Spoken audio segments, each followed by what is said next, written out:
ఈ రోజు దేవుని యొక్క వాగ్దానము, నీవు ఆశీర్వాదము పొందుదువుగాక.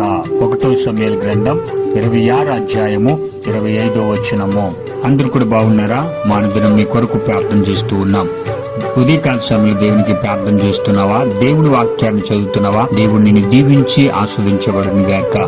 వాగ్దానం చేసిన దేవుడు నమ్మదగిన దేవాదేవుడు గనుక నీ చేతులు కష్టార్జితాన్ని నువ్వు అనుభవించడవు.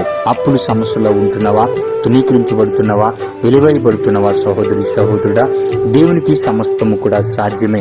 వాగ్దానం చేసిన దేవుడు నమ్మదగిన దేవాది దేవుడు. ఇదిగో నూతన క్రియ దేవుడు చేయబోతున్నాడు. అద్భుత కార్యాలు దేవుడు చేయబోతున్నాడు. ఇది మొదలుకొని దేవుడు నిన్ను దీవించబోతున్నాడు. నువ్వు అడుగుపెట్టిన ప్రతి స్థలము దేవుడు దీవించి దేవుడిని ఆస్వాదించబోతున్నాడు.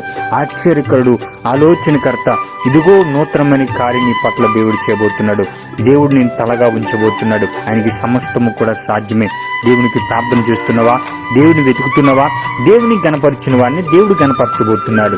దేవుని ప్రేమించిన వాడిని దేవుడు ప్రేమించబోతున్నాడు. ఎక్కడైతే నువ్వు తునీకరించబడుతున్నావో నమ్మితే దేవుడి కార్యాలు చేయబోతున్నాడు. నమ్మిన వారికి సమస్తము కూడా సాధ్యమే.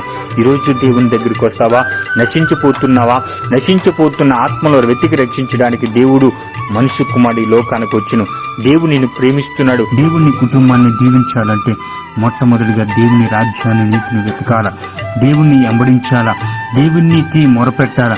ఆయన గణపరిచిన వాడిని దేవుడు నిన్ను గణపరుస్తాడు. దేవుని గణపరుస్తున్నావా? పూర్ణ హృదయముతో, పూర్ణ బలముతో, పూర్ణ జ్ఞానముతో, పూర్ణ బలముతో ఎప్పుడైతే దేవుని స్తుతిస్తావో, గణపరుస్తావో, నీ సమస్యలను దేవుడు ఎరిగి ఉంటున్నాడు. ఈరోజు ఏ స్థలంలో నువ్వు కుమురుకుతున్నావో, బంధకములు ఉంటున్నావా, చీకటి శక్తులతో బంధించబడుతున్నావా, భయంతో ఉంటున్నావా, బాధపడుతున్నావా, భయపడుతున్నావా, నీ సమస్యను ఎరిగి ఉంటున్నాడు. ఇదిగో నూతనమైన క్రియను దేవుడు చేయబోతున్నాడు. ఈ నూతనమైన కార్యము దేవుడు చేయబోతున్నాడు. నువ్వు ఘన కార్యములు పూనుకుందువుగాక. నీకు తొలకర వర్షము, కడవర వర్షము నువ్వు అడుగు పెట్టినప్పుడల్లా దేవుడు కురిపించబోతున్నాడు. ఆత్మ అభిషేకముతో నువ్వు ఉన్నప్పుడు, దేవుడు ఆత్మతో నువ్వు ఉన్నప్పుడు, దేవుని సేవించినప్పుడు, దేవుని వెతికినప్పుడు దేవుడు నిన్ను జీవించబోతున్నాడు. దేవుడు నిన్ను ఆస్వాదించబోతున్నాడు. ఎక్కడైతే నువ్వు తునీకరించబడుతున్నావో, ఎక్కడైతే నువ్వు నవ్వులు పాల్గొతున్నావా, వెలివేస్తున్నారా, తునీకరించబడుతున్నావా, అనారోగ్యం కలుగుతున్నావా, దేవుడు స్వస్థత, విడుదల, ఘనత, విజయం నీకు దయచేయబోతున్నాడు.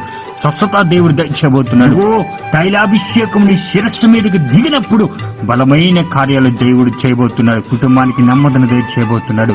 ఈరోజు నీ కుటుంబం చుట్టూ కంచె కాపుదల నుంచి నీ కుటుంబాన్ని దేవుడు కాపాడి దీవించి ఆస్వాదించబడును గాక. ఆమేన్.